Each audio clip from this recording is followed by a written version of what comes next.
call to order the October 27th monthly board meeting of the Algoma School District. Please join me in the pledge. I pledge allegiance to the flag of the United States of America and to the republic for which it stands, one nation, under God, indivisible, with liberty and justice for all. You may be seated. All right, roll call. Chris Spanish is absent, all others present. Wonderful, thank you. Proof of public notice. The agenda for tonight was posted on the district website. It was also published at both the school buildings. It was shared with the Kiwanee Star and the Algoma Library. All right. Okay, I would entertain a motion to approve the agenda as presented. So moved. All right, moved by Jeremy, seconded by Lonnie. All those in favor signify by saying aye. Aye. All those opposed, no. Motion carries. All right, I would entertain a motion to approve the consent agenda. Second. Moved by Mike, seconded by Chrissy. Is there anything anyone wants removed?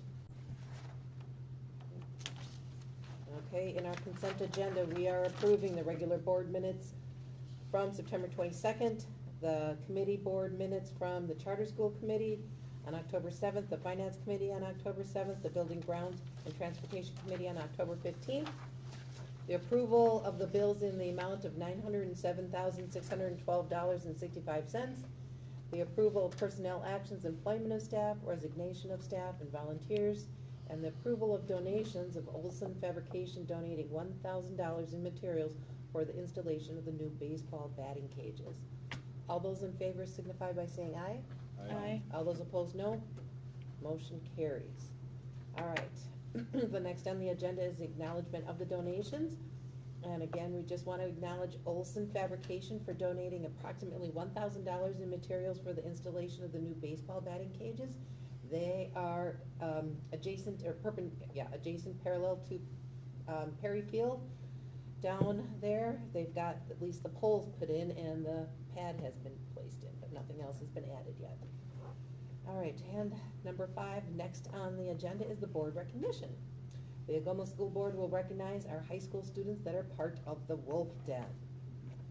So, does anyone wish to speak a little bit to explain what it is that you do for the Wolf Den? You don't have to, but everyone has kind of done something in the past and just said, this is what we do. I can't see all of you.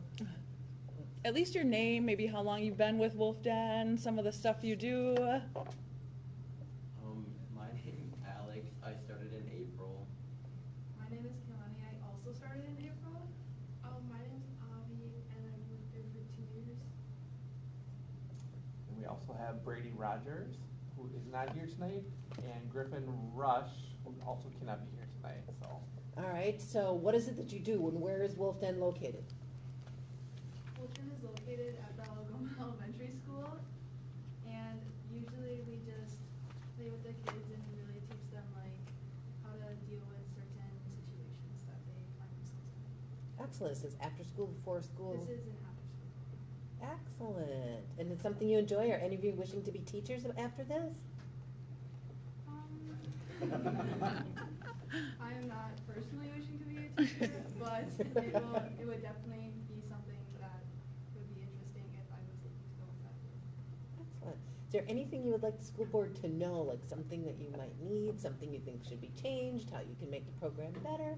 Anything? You can all talk at once if you want. This is your time to shine. What is it that you enjoy the most about it? I really enjoy working with the kids and seeing them each have a different perspective and how they deal with things, and definitely just learning about them and their personalities. Yeah, I enjoy like the connections that we get to make with them. Me too, guys. Who's the best cook? Like, you feed these kids, right? Oh dear. Oh, that's Yeah. Okay. Who has the most patience? probably Alex. What does a typical afternoon look like? So once you get there, what are the kids doing? What do you do with them until they get picked up? We start with they get snack after school, and then they get time to either go outside and play a game or stay inside and do like usually like a craft activity, and then when they come inside, they'll usually have an activity that's like social emotional learning based, and then after that they have dinner. Yeah, there's some days where we take field trips, which is pretty cool too. Like they got to catch fish recently. That was probably my favorite thing that I've seen. Yeah, Is that like was the kids fun. catching their first fish ever. And this was the first time I ever had to take a fish off of us. There was like nobody else around. It was like the fish dies or I take it off. So. What ages? What do we have? Kindergarten all the way through fifth. Can't be my. sixth, but I don't think we have sixth graders this year. How many kids? I would say average 13 to 15. What's your favorite thing to do with them? Mine were the swimming days during summer. I like whenever we go on field trips, especially. Yeah, I like the field trip things the most too.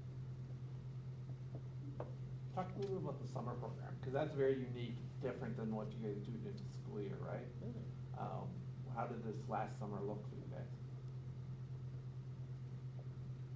So usually we started off early around like 9.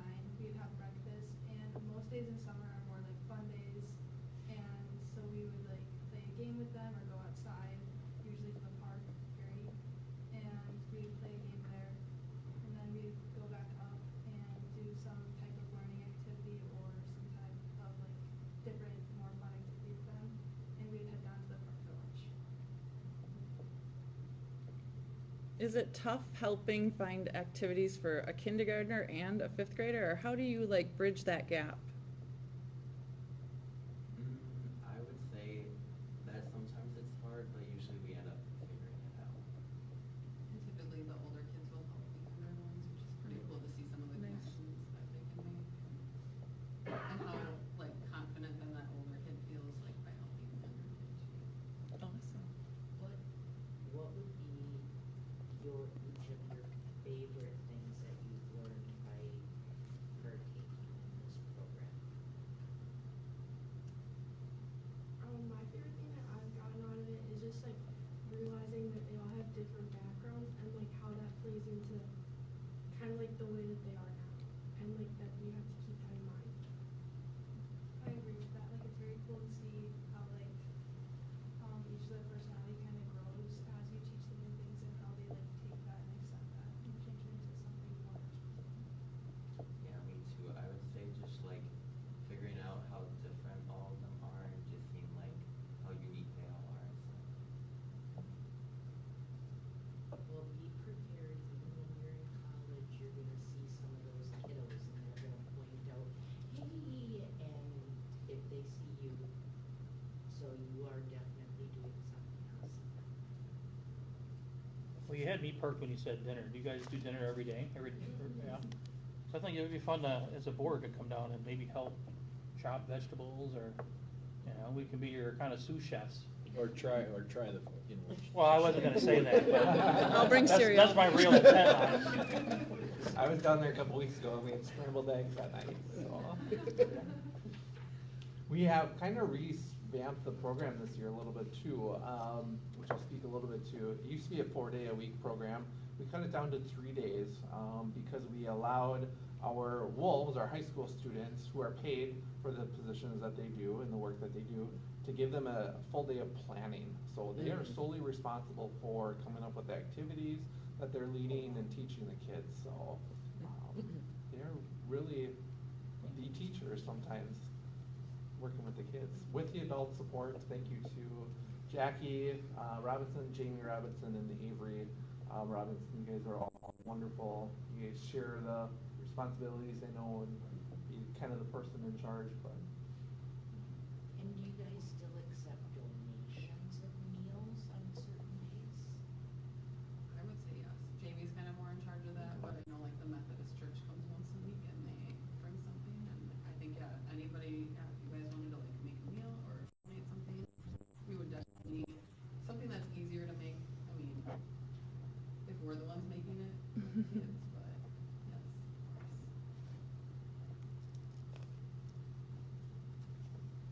Any more questions? Any questions for us? All right, now comes a wonderful thing. We have certificates for you. And We're gonna- pictures. Yeah, we're gonna call you up and take your picture, and then you're gonna get one with all of the board as well. Yippee. Yeah. And the cow. Contain your excitement, please. Just wait, because next week you guys are gonna present, or next month, I'm gonna have you present. All right, okay, yep, go up here. So the first one is for Avi Bon Tempo.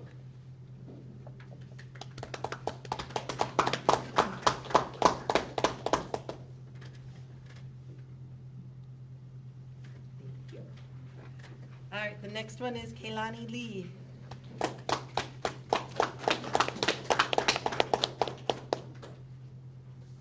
you for all you do.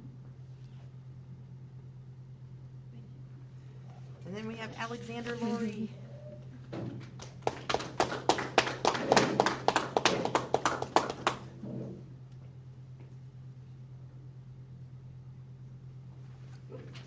Sorry. And then Brady Rogers and Griffin Rusher.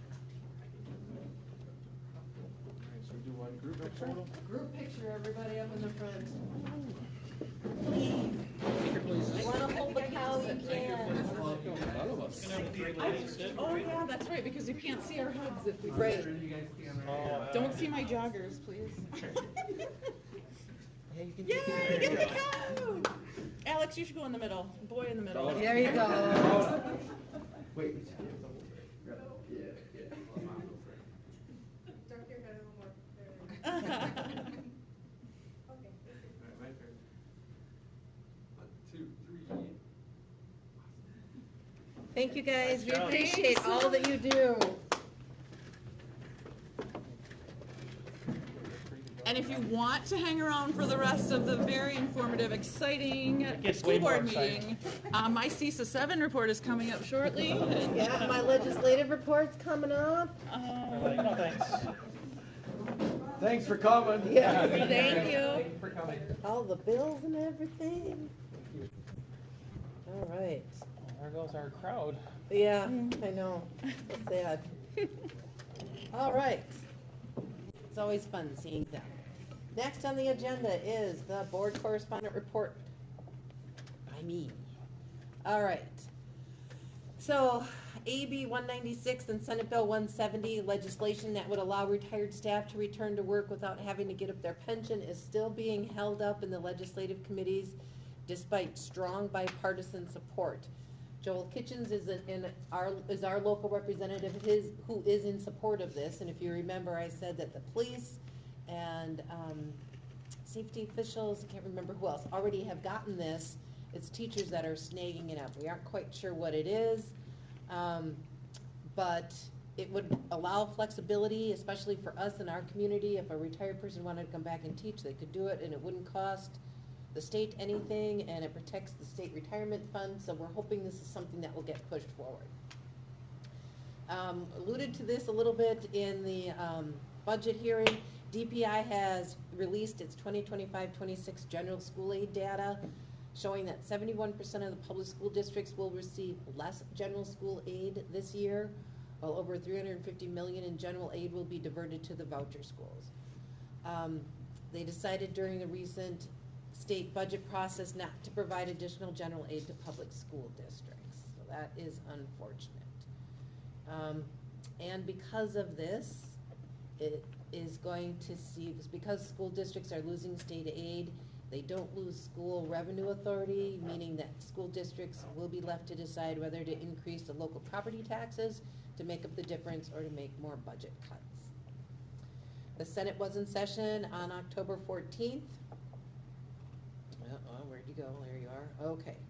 And it included 3 different bills that impacted K-12 school operations, including 2 that, if passed, will proceed to the governor for his signature.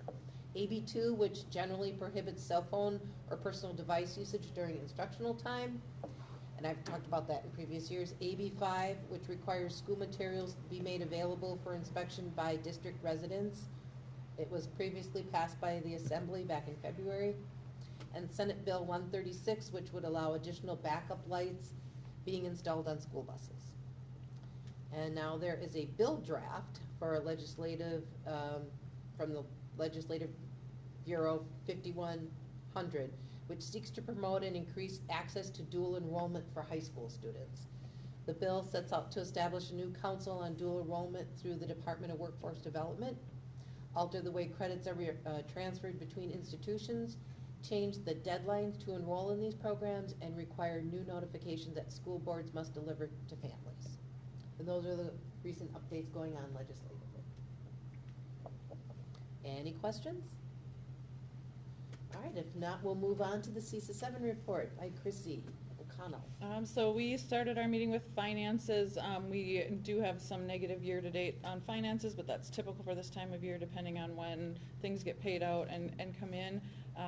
They're getting invoices out to stay on top of things, but there's a lot of stuff still in flux as districts are working on their budgets as well. But for next year, we're conservatively budgeting less revenue from days sold to districts, about 18% less because of the uncertainty with federal funding. The October PAC meeting was a good conversation, about 27 superintendents and 8 different legislative representatives. And the November meeting might be flexed so people can get to the 11:30. Okay, you're aware of that. There's another event at NWTC that day, so I want to make sure that all the people can do all the things. Aaron, the new director of CISA 7, is still touring districts that are part of CISA 7. He went to Pulaski, and it took forever because the principal got hugged so many times walking down the halls, and it really highlighted the culture of their school, so I thought that was pretty sweet. Head Start is finally at 97%, which means full enrollment for them. And then as part of what we learn, and they're always educating us on something, right? We go to every CISA meeting and learn something. They did a TDC report out, and they talked about how they are helping people get licensure and teacher scholars, or getting a certificate for a current teacher to get like to the next level if they want to be teaching something else. It really helps streamline those certificates and getting people in classrooms, because obviously we all know staffing and getting teachers in the classrooms is tough. They added 4 more teacher coaches this year to help with observations in the classrooms that are required, and they have about 100 teacher scholars enrolled in the program. They have also started a product called Sentinel-1, and it's escaping me right now what it does, but Milwaukee School District signed on with them, so it was a big deal, because obviously large school districts, so Yeah. that's all I've got. We are part of that as well. That falls under Jesse in the technology department. Yes, So. yeah. I was having a blank on what it was for again, so that's it. Okay, thank you. Any questions for Chrissy? All right, next up is our student report. All right, so sports-wise, again, you guys, I have little to no knowledge of sports, so don't ask too many questions. But from what I understand, all of volleyball, football, and soccer did fairly well this season. They all ended on somewhat of good notes. Basketball for girls and boys will be starting up, I believe, middle of November, as well as the bowling club, which a lot of our senior girls are really excited for. Cool. Nice. FBLA will be going on a field trip to Wisconsin Dells in the middle of November, I believe the 10th and 11th, for a leadership conference. And to raise money for that, after the conference is over, Suruji bars will be sold from all the members of the FBLA to kind of raise money and for any other future projects FBLA will be a part of. Are you an FBLA? I am. You need to bring those candy bars to us. That's a good idea. I Mhm. really like We that. don't ever No, really no, see no. much. We don't do those. I'll just give you the money. Yeah. That's true too, we could just do that. Just tell us what we owe, don't bring any candy bars. One Act made sectionals this year as well. I wish I had more information on that, with like what the play was and all the people in that. I did reach out to somebody and they didn't get back to me, but maybe next month if you're interested in hearing about that. Oh, yes. They're gonna do a public performance sometime in November. I just don't have the date yet. Excellent. I was in one act. You guys know the Period Girls. They have partnered with FFA as well as Hope Squad, Miss Malone's Hope Squad, and they're doing like a trick or treat but food drive. So they get to dress up, but instead of going for candy, they're gonna go for like canned goods or anything else they could use, which is also really good going into like November and Thanksgiving. So that's really cool. If you see any of them, you can ask them for more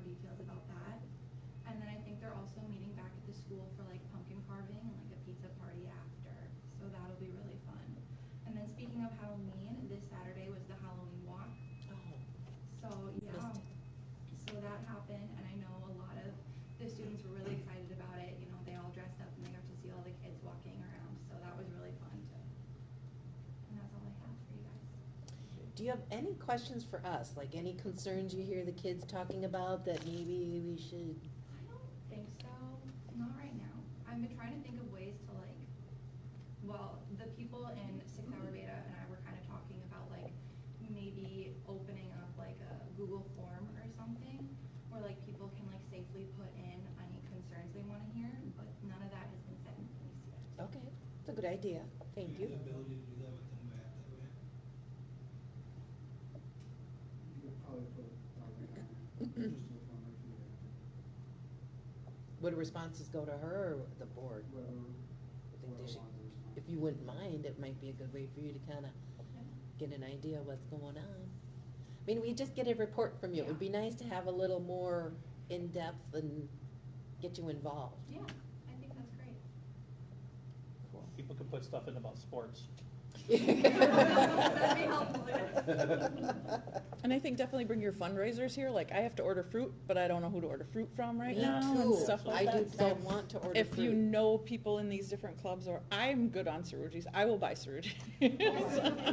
I will too, and I So- want If fruit. they gotta sell fruit, they gotta sit through the whole meeting. Up until this part, I would let them go at this part. That's a good idea. Thank Thank you. That you could share with Thank your you. classmates, yes, thank you. Have a good evening. Thanks, you too, guys. Miss Shelley, is there anyone here for public comment? Can we introduce our cow? Well, would you like to introduce the cow? The cow is part of our public meeting. Miss Vandermus's 4K class is talking about different jobs in the community and different things that people do. So we thought it would be fun for the cow to attend one of the school board meetings to see some of the administrative folks in action as well as the elected school board members. So that cow is my guest tonight, and then it will be returned to 4K. Wonderful, well, thank you for coming, Mr. Cow, Miss Cow, Mrs.? I don't know what it is. The cow. It's got horns, I don't know. Females have horns too, I don't think they? it has babies though, if you open the zipper, I'm not really sure. Okay. It's a lot fun. All right, the board president announcements. I really only have one, and that is to thank Miss Amber for all the work you have done on the board budget, because I know every year it's months of preparation and getting ready and troubling and is it coming? Where are the numbers? Do I have to change anything? So you've done a fantastic job, and as always, you explain it very well. So I appreciate it. The board appreciates everything that you have done. Thank you. So thank you. And that's all I have. Other than the WASB meeting that we went to, the regional meeting on Wednesday. It was interesting. I liked our little mini session because it did talk a little bit about some strategic planning, and we got some ideas for that. So it was great to network. So we sat next to Gibraltar and Luxembourg Casco, which is now going to lead to me getting together with the school board presidents of Luxembourg Casco and Kewanee and having a meeting and just kind of discussing issues and moving forward with that, because I know the superintendents get together, so now the board presidents are, and maybe we can have all of our boards come together, just because you learn so much sitting and listening to your peers, what's going on in your district, how's it different, what can we do differently, or how do we, share ideas and resources. So that's kind of cool. So that was the evening. Shannon, did you want to add anything as to what you learned that night?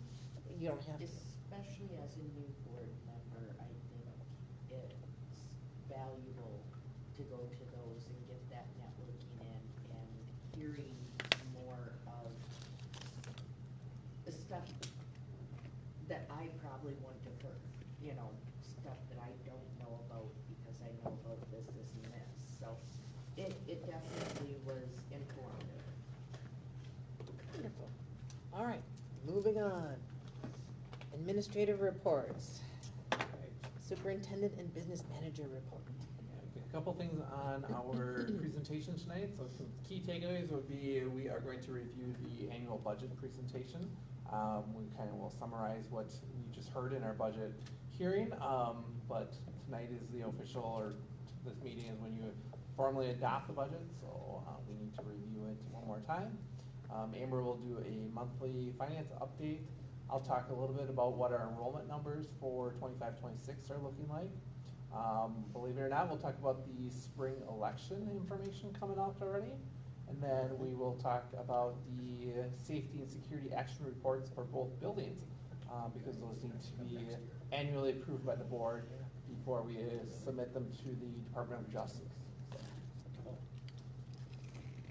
So, the budget proposed has been put together, was shared with the Finance Committee, presented at the budget hearing earlier tonight, and will be voted on later in the action items. The district is projecting to not need to short-term borrow or use general fund balance. So we are bringing a balanced budget to the board. Amber has worked on putting together the revenue limit worksheet that is part of the budget packet, the hearing packet. This is a fillable form that calculates all the local property taxes, state general aid. We use information on that revenue limit worksheet to include the student FTE, which is a 3-year average, includes the per pupil count, as well as summer school numbers. We put those in, and then we look at the total that we spend in school vouchers that need to be sent out. We also look at Fund 38, 39, and 80. Those are our levy amounts. So the revenue limit worksheet generates the mill rate for the budgeted year. This year's mill rate is projected to be $5.98. So that means on every $100,000 property, taxpayer will pay $598 that will go directly to the school district for services. So that is down about 50 cents compared to last year's mill rate for the district. And Amber also shared earlier tonight that that mill rate is the lowest in the area compared to other school districts. I think it's a good point. As I was looking at that sheet, it's 9 consecutive years that that's gone down. That's pretty impressive. That's correct, yeah. I'm going to turn it over to Amber. She's going to talk a little bit about specifics for our funds. So. Okay, so we went over all the details during the public hearing, so this is very high level. Our Fund 10 operating revenues are $10,712,925.39. Our expenditures are the exact same amount. The board is being asked to approve a tax levy for Fund 10 in the amount of $3,067,097. For our special education, Fund 27, the revenues and expenses, again, are both equal at $2,056,471.51. And this budget that we are asking you to adopt tonight does meet the maintenance of effort requirements at the state level. So that's one of those pieces that if we don't meet it, then we have to pay back some aid from the prior year. Our debt service fund, Fund 39, Jesse had mentioned 38 and 39 are debt service funds. 38 is non-voted. We do not have any non-voted debt. The district can issue up to $1 million in non-voted debt. We have none. We have our voted debt or referendum approved debt in Fund 39. We are asking for $763,000 for a tax levy, and then some interest earnings will make up the full revenue amount of $780,000. Our total expenses being paid out will be $1,001,987.50. Our Fund 46 non-referendum capital projects for the year, the fund balance beginning of the year is $634,343.06. Our total revenues are estimated to be around $46,480. This includes interest earnings and transfers in.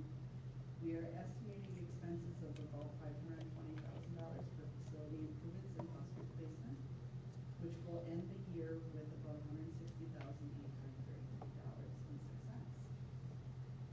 Fund 49 is the referendum or voter approved capital projects. The revenue for this fund will be around $216,961.80.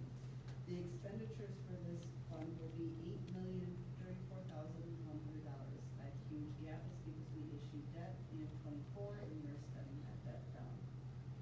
The referendum approved projects are estimated to be around 90% complete by the end of the summer in 2026.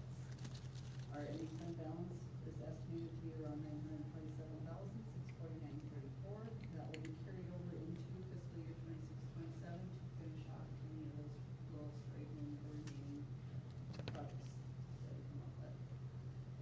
Food service fund 50, the fund balance is $194,006.50 to begin this year. We are estimating revenues at around $430,189.75, with expenditures at $430,196.68, to end the year with a fund balance of $193,999.57. And then last but not least, the community service fund, Fund 80, fund balance started the year at $177,688.44. Estimating our revenue to be $760,800, expenditures the same amount. We are asking the board to approve a tax levy of $432,250 for the community service fund.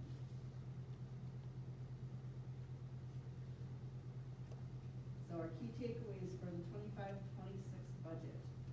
We need to closely monitor our enrollment numbers, because that plays a huge role in what our revenue is. We are hoping to see our open enrollment funds continue to increase and the open enrollment funds to decrease. Our private school vouchers continue to impact the district in a pretty significant way.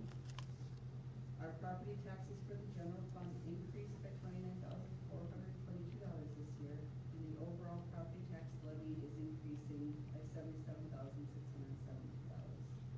However, even though we do have a tax levy increase, the mill rate will drop by 50 cents. This is due to the property values increasing dramatically.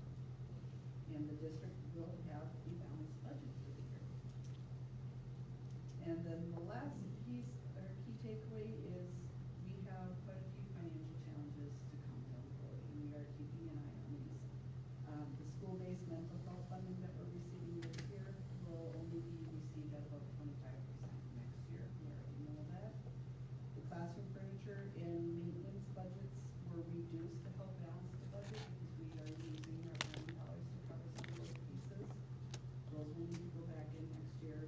And then equalized aid may be reduced again if the property values continue to grow. So our area is outpacing the statewide average with the property values. As the property values raise, we get less aid. Special education costs continue to rise, and the financial effects due to the changes at the state level to reimbursements will not be known until we get to the end of this year. It's impossible to tell because it's shared amongst everyone in the state. Is that the end of the calendar year or fiscal year? Fiscal year. We may need to utilize fund balances in the near future to balance our budgets. So we're keeping an eye on that and working as hard as we can to try and offset that and prevent it from happening. But it is a very real possibility, and we realize that and we're watching.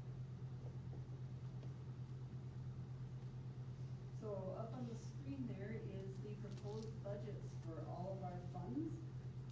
District-wide, we are estimating revenues to be $15,261,688.30, and our expenditures are significantly higher at $23,788,479.82. If you kind of go down by each fund, you'll notice one of those major funds that impacts or raises the expenses way above revenues is that referendum fund with only $200,000 in revenues but $8 million in expenses. So that is perfectly acceptable. The funds that we watch our fund balance reserve rates on are Fund 10, Fund 50, and Fund 80. I have 39 in there so you can see what that number is. That's just done a little bit to help cover those fall payments before the next tax levies collections come in.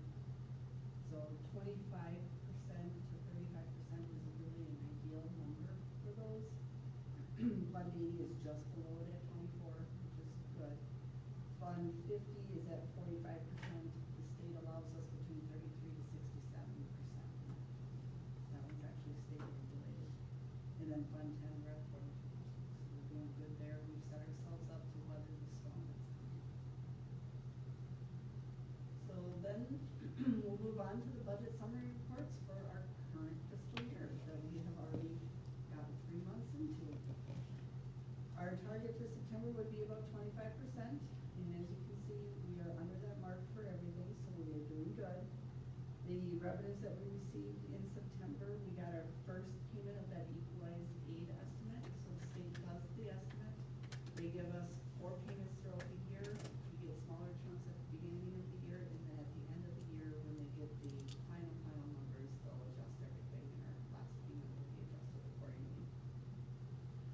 Fund 50, the revenues for meals purchased are entered at the end of the month with the journal entry. So when students put money in their account, we receive it in as a liability. It sits in our balance sheet until they actually use the money. And then it gets recognized as a revenue. And then our USDA reimbursement for meals, we have received our first payment for that. So even though the federal government was shut down, they weren't shut down until after that first payment came in or was filed. So we did get that payment. The future payments are uncertain at this time, but I have every confidence that they're going to be back up and running in no time. So our expenditures, the main expenditures through this point of the year, the teacher payroll started in September, and textbook purchases have been made, some curriculum purchases, and then teachers are starting to spend their supply budgets already, so that's good news too. And then our other non-operating funds, so the referendum debt, our capital improvement fund, and our referendum fund, we are under Fund 46, facility improvements are in the budget for this year. As I had said during the public hearing, we have $400,000 in there for tennis court resurfacing and replacement, but this is most likely going to be delayed. And then one school bus replacement. Under Fund 49, the referendum, the Bayland contractors and their subcontractors are continuing to work. How we noticed they were working on the front entryway today, and I think that's going to be finished in a week or so. And then there's some window replacements that are going to be continuing on over the next couple months, and then some door lock stuff that'll be taking place next summer. Yeah, so that brings us up to our referendum financial update. As of 9:30, we started the month with $8,844,185.89. We spent $1,935,253.90. We earned interest of $55,701.81, leaving us with an ending balance for the month of $6,964,633. So now we're going to start to see these numbers drop because Bayland started to submit their payments. So last month was Bayland's pay application number 3, and I have pay application number 4 sitting on my desk waiting to be paid. How long did it take to move that piano? The piano is actually, for the piano movers, Yeah. really easy to do because they have the Really? right equipment. Yeah. Oh, So I they come in worried with all about these that. dollies and straps, and they tip it up on its side and take the legs off, and then they can wheel it right through the door. All right. And then if they do any damage, it's on them and they have to pay for it. Any questions for Amber? Another excellent job. Thank you, Amber. Yes. Good job. Thank you. All right, let's talk a little bit about our third Friday counts for the school year. So back on September 19th, that's that magical date, third Friday of September, where we need to look at how many seats, how many butts are in the seats, basically, is what we call it. And so with the help of Shelley and Susan, could not do this work without them, so I want to thank them for all their work. They pull together all of our numbers and run the reports, and then I sit down with each of them and we input it as one final report and submit that to the state. So early childhood, so our students that receive special education, we had 5 this year, which is an increase of 4 from last year. Our 4K students increased by 5 again this year, so looking at 33. Our 5K, 5-year-old kindergarten, increased by 2 from last year, so we're at 33. And then you can see the breakdown for each of the other grades. I do want to stress the importance, though, just because you see 33 for 4K, that doesn't mean the equivalent of 33 full-time students. 4K and early childhood are weighted because it's not mandatory for schools to offer those programs, so they're weighted at about 60% for each child. So, breakdown for our middle school and high school. This includes all of our students, both tradition and for AVA, as well as Pathfinder. So not a lot of changes based on those grade levels. When you total everything up, we were at 675 that we reported to the state. It's an increase of 14 students from last year. So, this is a snapshot of the report that we submit. So Step one that you see in that first column there is the students physically present or that were absent on that count day. To be counted, if you were absent, you have to attend 1 day prior to the count date and 1 day after to be counted. So you can see the numbers for broken down. They look at grades 1 through 12 as a whole. So again, that's where you see Shelley and Susan, we work together and combine the numbers for both buildings. Step two there is our open enrollment in. We subtract those actually out. And then step three would be our homeschool students that attend part-time. We have 2 students that are homeschooled but come to the high school for 2 classes per day. So we can count them as partial enrollees. And then step 4 is our open enrollment out. We also count all of our students that attend the Rural Virtual Academy, or RVA. There's 6 students that we have for that. They're under the 6603 agreements for the state. And then we have 2 students that are added for the CISA program that attend the, what's it called? Learning for Independence, thank you. That attend NWTC campus during the week.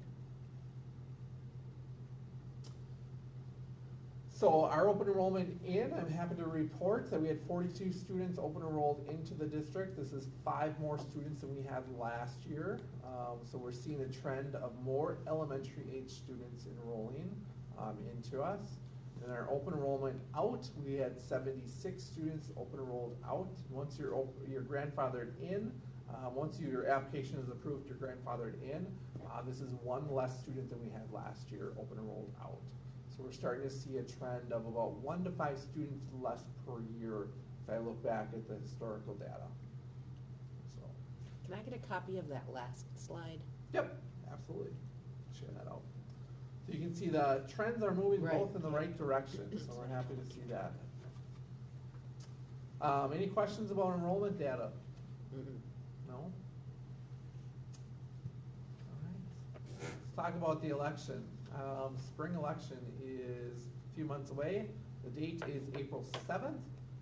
If we do need a primary, that will be held on February 17th. This upcoming election, we will have 2 rural seats on the ballot in spring.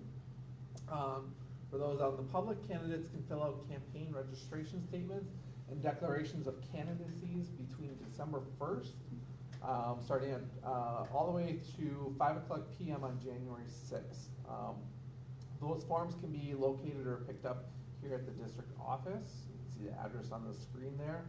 And then incumbents will need to file notice of non-candidacy if they are not planning to rerun for the election before December 26th, 25. And all the information can be found on our website for the upcoming election. We're posting that. Did the forms change at all from last year to this year? They're the same? Not that I'm aware of. Okay. I've not seen, no. Then I just want to touch briefly on our safety and security action reports. We'll focus primarily on the elementary school to begin. You had copies of the final report linked in the board agenda that you can view as board members. We don't make these public because of the sensitive information obviously in it, but I'm just going to speak in general terms. The elementary school creates a very welcoming environment for our students, staff, and visitors. That's seen through the artwork that you see throughout the hallways, the new rugs that were put in last summer or last year. So we focus heavily on adult supervision at the elementary school, making sure that staff are assigned duties during the unstructured periods of the day, so arrival, dismissal, recess, lunch, those types of periods. Staff are reevaluating the student behaviors and expectations currently at the elementary school. They're doing this work in their committees, which is part of the staff survey, the outcomes that we saw last year back in January from that. We have installed the Raptor system at both of the buildings, so that is a new background sex offender registry that we check for any visitors that are coming into school. They present their driver's license, we scan it, and then it prints off an automatic visitor sticker that they wear while they're in the building. Another strength that the elementary school is working on or does well is the school-wide communication system that's in place. We just switched over from School Messenger to Bright Arrow in the last month, and with the help of our technology department, we have pre-recorded messages that are easily can be clicked on and sent out to different stakeholders in the event of an emergency situation. So we have red first aid backpacks that are located in each classroom. They usually hang on the back of a door. So in the event of needing to evacuate the classroom, the teacher can quickly grab that and go with their students. And then also at the elementary school, we installed a new door buzzer that has a camera attached to it. It notifies the main office clerical staff when a visitor arrives. So the front entrances are now locked, secured, so no one can just walk right into the building. So Which door has the buzzer?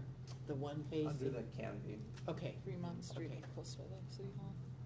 It's taking a little bit of training for our parents, I think, but for the most part, they're getting a hang of it, aren't they? Yeah. So. Is it just a buzzer, or can you talk through the buzzer? Like, why are you here? Yeah. Or how can I help you? Yeah, how can I help you? And you can see us, right? Yes. Yeah. Yeah.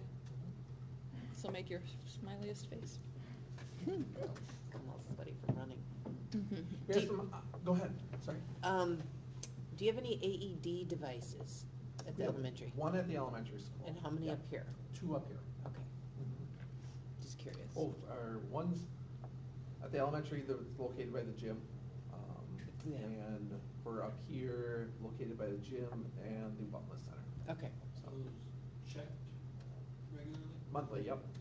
and you have a team in place? Battery, we have a team in place that are trained in them, first responders, that they all know different roles that they have when we come over and do a Code Blue announcement.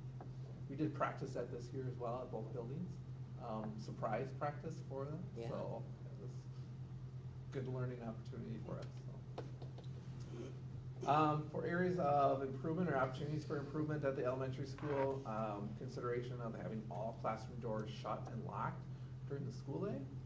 I know that is always a challenge because you've got kids coming and going, using the restrooms, but it is best practice to have your doors locked in the event of some emergency happening. So we are going to need to update our emergency operations plan, EOP, at some point this year. It is up for renewal, so it's every 5 years it needs to be looked at. So we're in the 5th year of that. We're going to work on creating some stickers that are going to go on the classroom phones. It'll have all the important numbers, how to get a hold of the office, how to get a hold of a buddy classroom, how to dial 911, because it sounds simple, but a lot of times with school phones, you need to hit a number to get to an outside line. People forget that in the event of emergency. With our new phone system, we don't have to do that anymore, so that's helpful, but again, people panic sometimes in emergencies, so we want to make it as clear as possible. We'd like to do some tabletop exercises with staff on different situations. This is something new that you've probably heard me talk a little bit about in my updates, but we are going to an ALICE training. ALICE stands for Alert, Lockdown, Inform, Counter, and Evacuate.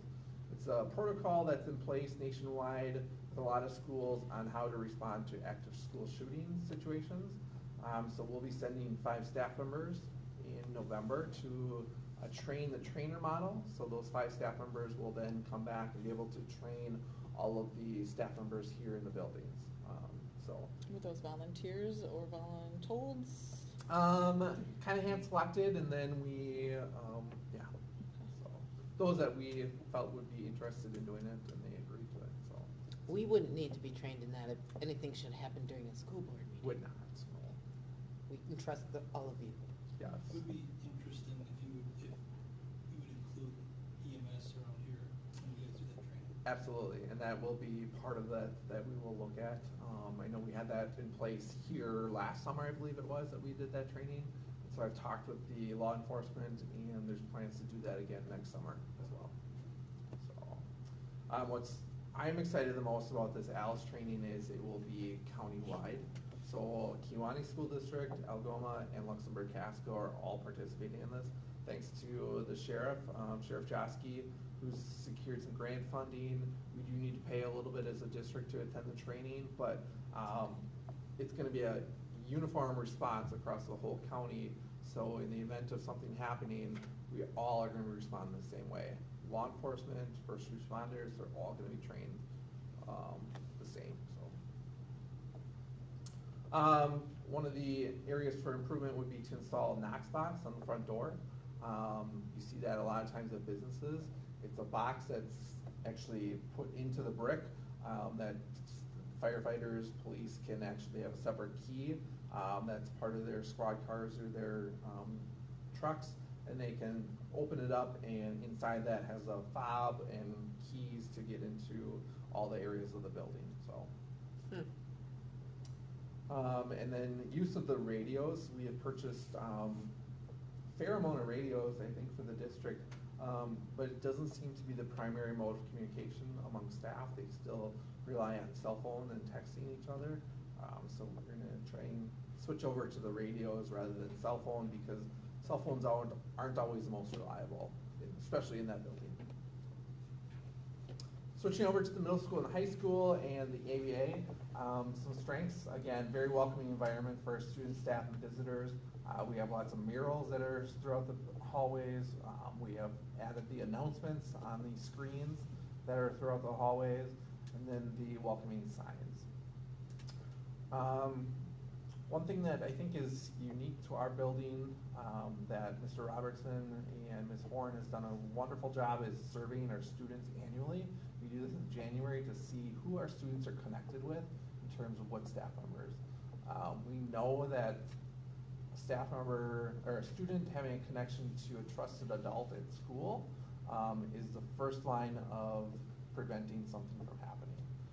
Whether it's to report something or just to express a concern that they're having individually. So I think this has been beneficial for our staff, but as well for our admin and student services team to look at this data. Are there any students not connected to anyone? Absolutely. And the steps in place then to connect them to someone? Absolutely. Wonderful. Yep. Staff member, we have Miss Balone here at the high school, who is actually a trainer for AED, first aid, and CPR. A lot of times she partners with Kim Yeager, our athletic trainer, to provide those trainings. All of our coaches need to be trained every 2 years. And then we have a handful of staff members that are trained. All of our childcare employees need to be trained every 2 years as well, I think, Katie, is that correct? So it's great to have that on site instead of having to pay for that. Again, the Raptor system in place here as well. One of the strengths would be the staff here are actually using the radios quite frequently and carrying them with them. We installed some new alarms on the locker room doors. This, I think it was last week or the week before. So the exterior doors that go out to the parking lot, we found that a lot of times they were being propped open by students and by coaches. Not always intentionally, but that's Mostly intentionally. sometimes. Okay. Been- So we been installed happening for actually. 35 years. Yep, we installed a alarm, so once you hit that button and it breaks that seal, that alarm goes off, and it is loud. You can hear that. You would be able to hear it here right now if it was going off. It's that loud, so. Good to know. And you need a key to reset it, and that key is hidden or locked away, so no students have access to it. So knowing the situation most times, and the kid forgot his tennis shoes in the car. Yep. So they open the door, well, somebody holds it. Yep. Goes running out there, comes back. It's not gonna reset yet, it need the key to reset it. So what are they gonna do? What do they do? Are they gonna have to come back in through the wellness center then, or what? Are the doors all locked and they can't get back in? Come through the front entrance, yeah. Ouch. Come around to the front. That'll teach them not to forget their sneakers.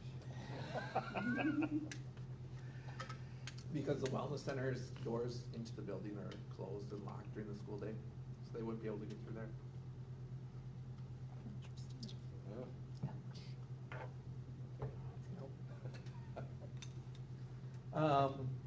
All interior and exterior keys and doors have been, well, rekeyed over the summer here in this building. So less Elementary keys school will be then? getting that next summer, so we actually have a pretty good handle in monitoring who has keys for our building, Okay. so that's good. Cool. And then with the help of Jesse, we've added some cameras to the interior and exterior of the building here at the middle school and high school. And Jesse, you're in charge of checking all that footage? I check it, but the secretaries take a lot of it, Jesse has a lot of it. Just likes to check on bad activation work. Okay. Check on the wellness center. Yeah.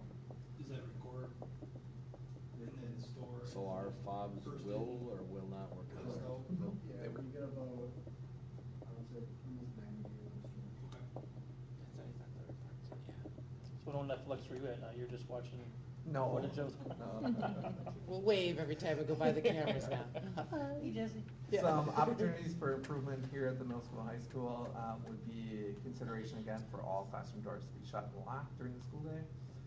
Again, we need to operate our EOP. We are working to finish the secure front entrance. That work started today, will last into the rest of this week, we hope, to be completed. We are looking to install even more cameras, specifically one more in the auxiliary gym. We'd like to get a better handle on the parking lots, and then possibly putting some into classrooms with the permission of the teachers as well, that actually have requested it, so. So we, like, for example, the band room, there's a lot of money invested into that band equipment. We wanna make sure that it's secure and no one's walking off with some of the instruments. Would she have the ability to control when it's on and when it's off, or is it on all the time? It's on, activated by motion, so it's on. What all about time. the tennis courts? Are you gonna put cameras there? Cause that's so Of course, the secluded. pickleballers. Well, no, it's so They're a rowdy secluded, group. stuff could go happen I in don't know how there. we would do that, because. I mean, all those That would be trees. a challenge. Yeah. That's a good challenge to get that over there and back to our system. That's where we used to hide. Take the tennis Well, courts don't down. give our To kids do, any more to do what, ideas. exactly? What, so are there any policies that, like having cameras in classrooms, are there any kind of, There is policies on that. yeah. what I mean, like preventing it or allowing it? We allow it as a district. Okay. Yeah.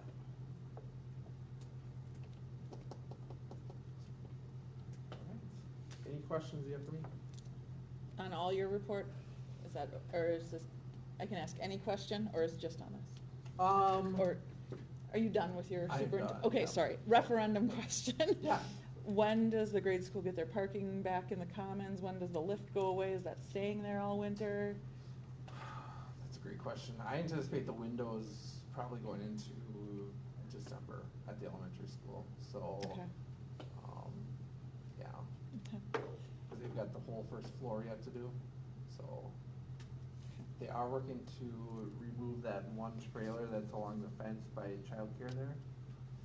And that lift was removed already, that was out there. Parking lot here, Mhm. I am entering. Do I go into the cones and Yeah. make a big U-E to come park at the district office? Or could you please explain to the public where, Yes. how we get to your parking spots? So if you are coming to the front, if you're a visitor or if you're a staff member parking in the front, no, you right now do not need to go to the right and go around.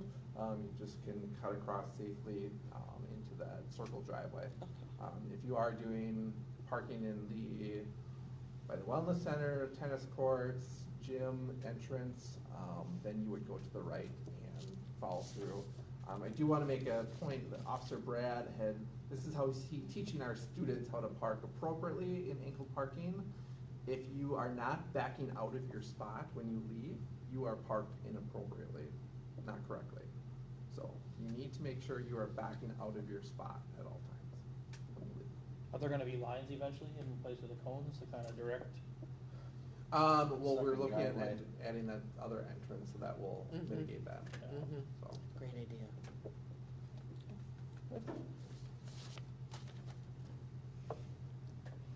Any more questions? No, I'm good, thank you. Any more questions for either Amber or superintendent? Where did the $400,000 for new tennis court come from? And who approved that?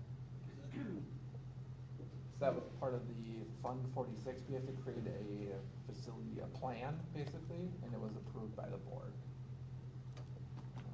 So one of the first things I did when I started, it was 3 years ago, was to update because we were at the end of the tenure and nobody had looked at it in quite a while, so I just talked to maintenance, Jesse and the building administrators, and we just kind of pulled some ideas.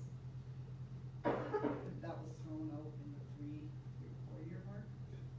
We are now at that mark. So it was, we knew there's some cavities underneath the tennis courts that need to be taken care of.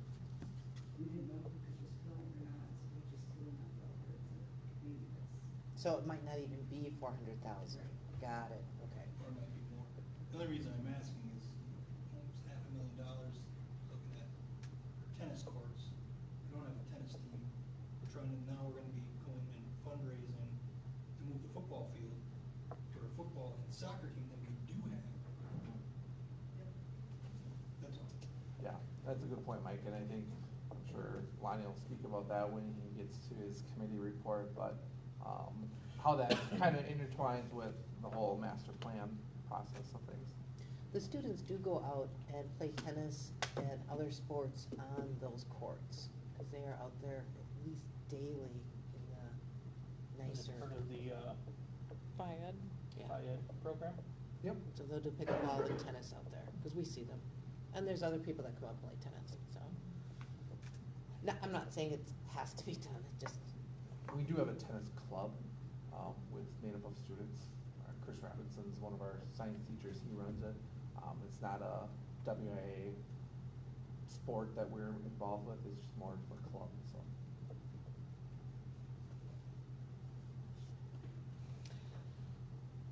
any other questions? All right, moving on. Building Department Administrator report by Ms. Katie Horn.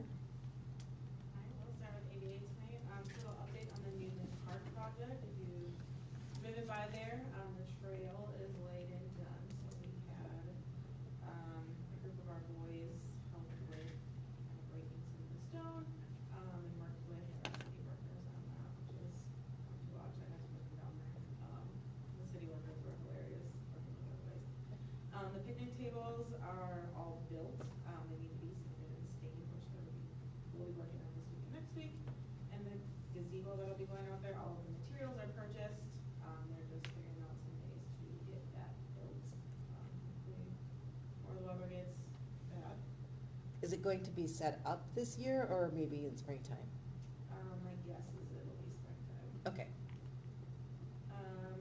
They did their annual salmon harvest at the Kiwani Fish Facility this year. Last year we did it somewhere up in Fish Creek, I believe. But they went to the Kiwani Fish Facility, took in around 30 fish from the fishery.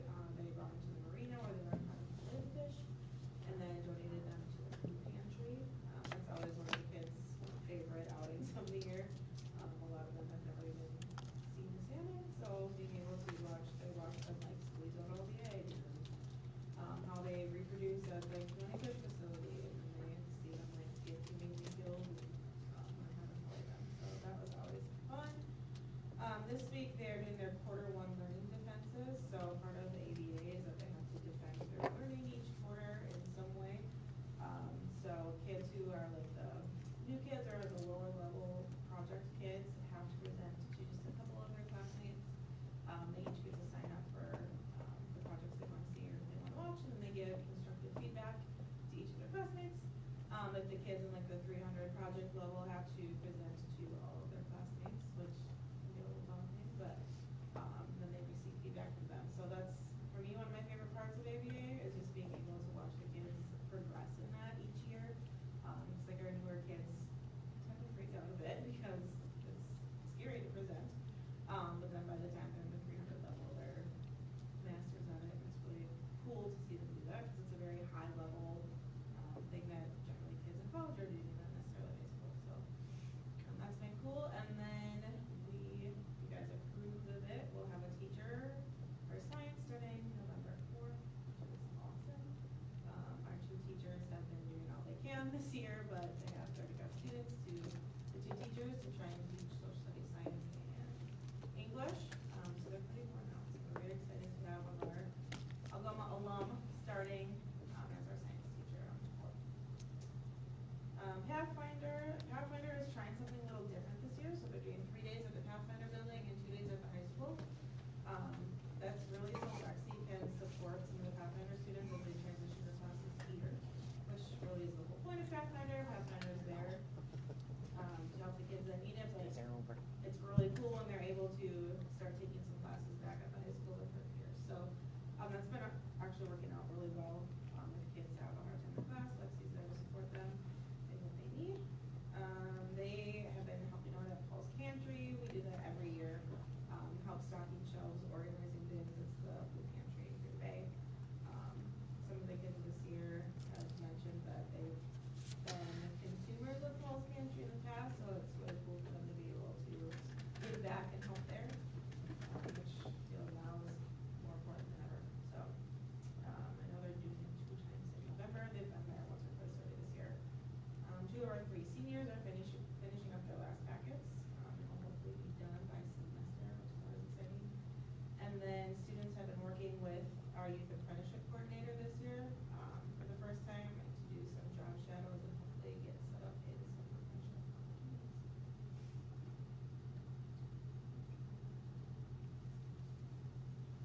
Any questions? Thank you.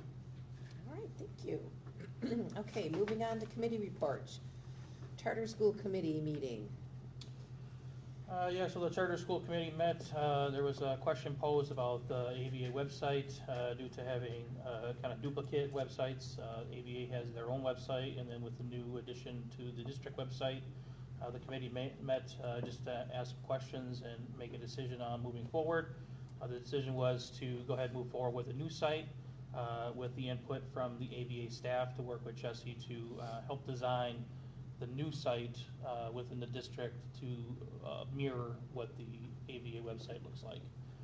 So I don't have any status on that, but I'm sure we'll probably get some status updates here shortly. That was it. Okay. Next is the Finance Committee meeting on October 7th. We met on October 7th and got the preliminary numbers. As we all know, things changed, and Amber and Jesse gave us a nice update today, so there isn't anything more that we need to add. You have seen it all, and we'll be voting on it later. Next is Building and Grounds and Transportation Committee. Alrighty.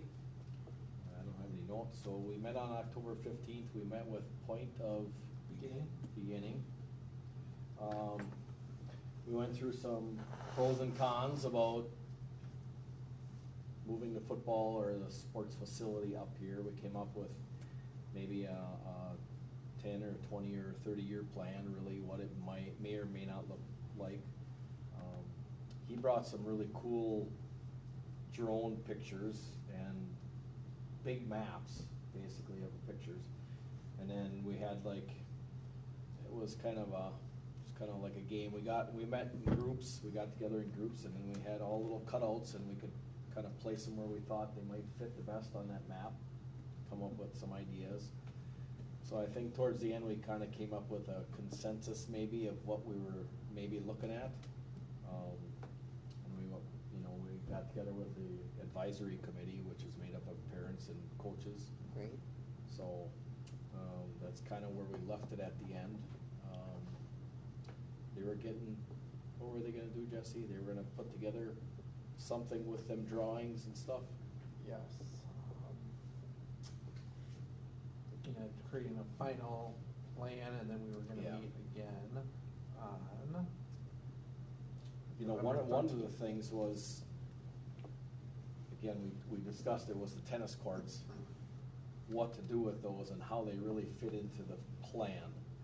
And where they're located is not really beneficial to the plan going forward, so. Oh, no. That's where we would in the plan instead put some different courts for the pickleball or whatever, instead of the tennis courts that are there that we're gonna spend a lot of money. Well, you need to keep tennis, because they do use tennis. Some kids that use tennis. Moving back, maybe? So in those conversations, was there any discussion, I guess, I'm not quite understanding moving football and soccer, but leaving baseball down at the park. Is that even an option to bring baseball up here too then, or? Yeah, that's all part of the, 20 or 30-year plan, but it can't all happen at one Right, time. right. Softball? So softball, Oh, as of really? right now, there wouldn't be Not because talking about them. the actual facility that we have down there for softball is really nice. So, but we would also have like some practice fields that would be back there, kinda, where it could be utilized for either soccer or football or whatever, so. Back by the Pines where they used to Yep. play soccer? Yep. So, it actually laid out pretty nice when we kind of pieced the puzzles together, so. When will we get a chance to see it? Soon, I think, I don't know. Again, he was gonna put together Yeah, a new, a new plan kinda, Yep. and then I think we were gonna meet again. Yep, November 13th is when the group comes back together, so it's right before the, or November 17th board, so maybe Yeah. we can bring something forward. Yep. because I'm strongly gonna really push for tennis courts.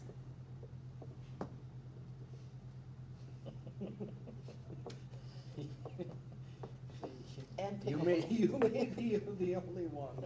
Oh, come on. Invite Well, your I'm on a friends to golf the course. meeting.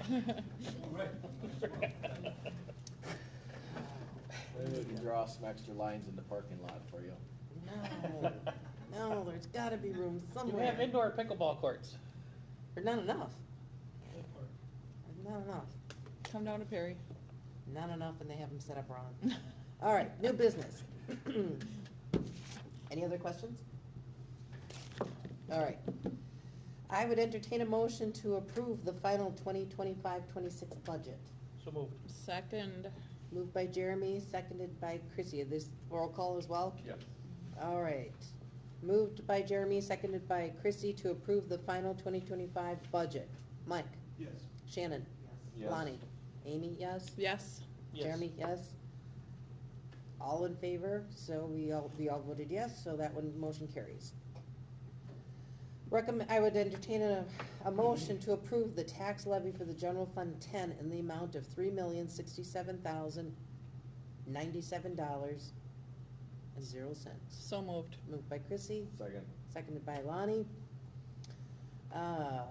Starting again with Mike. Yes. Shannon, Yes. yes? Yes. Yes. All in favor, motion carries. I'd entertain a motion to approve the tax levy for the referendum approved debt fund 39 in the amount of $763,000. So moved. Second. Moved by Lonnie, seconded by Shannon. Start with Mike. Yes. Shannon? Yes. Yes. Lonnie? Yes? Yes. Yes. All right, motion carries. I'd entertain a motion to approve the tax levy for Community Services Fund 80 in the amount of $432,250. So moved. Second. Moved by Shannon, seconded by Mike. Roll call vote, starting with Mike. Yes. Shannon? Yes. Yes. Honey? Yes? Yes. Yes. All right, motion carries. I would entertain a motion to approve Nicolay Bank Wealth Management as the vehicle for school district fund balance. So moved. Second. Moved by Mike, seconded by Jeremy. Do I need a voice? Okay, this is, all those in favor say aye. Aye. All those opposed, no. Motion carries. Recommend to approve the school security action reports for Algoma Middle High School and the Algoma Elementary School. So moved. Second. Moved by Jeremy, seconded by Chrissy. All those in favor say aye. Aye. All those opposed, no. Motion carries.